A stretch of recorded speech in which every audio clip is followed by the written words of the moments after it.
এবার হযরত শাহজালাল আন্তর্জাতিক বিমানবন্দরে এপিবিএনের ডিউটি অফিসারের মোবাইল নম্বরে বোমা হামলার হুমকি সংবলিত বার্তা দেওয়া হয়েছে মালয়েশিয়ার একটি নম্বর থেকে। গতকাল রাত 11টায় এই হুমকি বার্তার পরপরই তাৎক্ষণিকভাবে বিমানবন্দরের নিরাপত্তা জোরদার করেছে কর্তৃপক্ষ।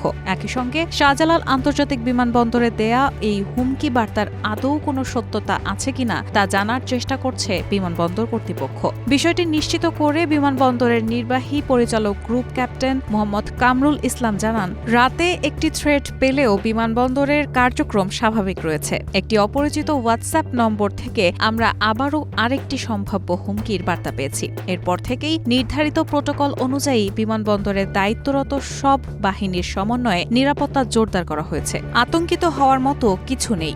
এর আগে গতকাল সকালে পাকিস্তানের একটি নম্বর থেকে ইতালি থেকে ছেড়ে আসা বিমান বাংলাদেশ এয়ারলাইন্সের একটি ফ্লাইটে বিস্ফোরক থাকার তথ্য দেওয়া হয়েছে। বলা হয়, বিমানের রোম থেকে ঢাকা অভিমুখী ফ্লাইটে 34 কেজি বিস্ফোরক রয়েছে। শাহজালাল বিমানবন্দরে ফ্লাইটটি অবতরণের পর এগুলো বিস্ফোরণ ঘটানো হবে। এরপর বিমানবন্দর কর্তৃপক্ষ 250 যাত্রীর নিরাপত্তায় বিমানটিকে জরুরি অবতরণ করায়, সেই সঙ্গে সবাইকে সতর্ক করে দেয়। পরে বিকেলে স্বরাষ্ট্র উপদেষ্টা অবসরপ্রাপ্ত লেফটেন্যান্ট জেনারেল মোহাম্মদ জাহাঙ্গীর আলম চৌধুরী নিশ্চিত করে বলেন, এটা একটা মিথ্যা সংবাদ।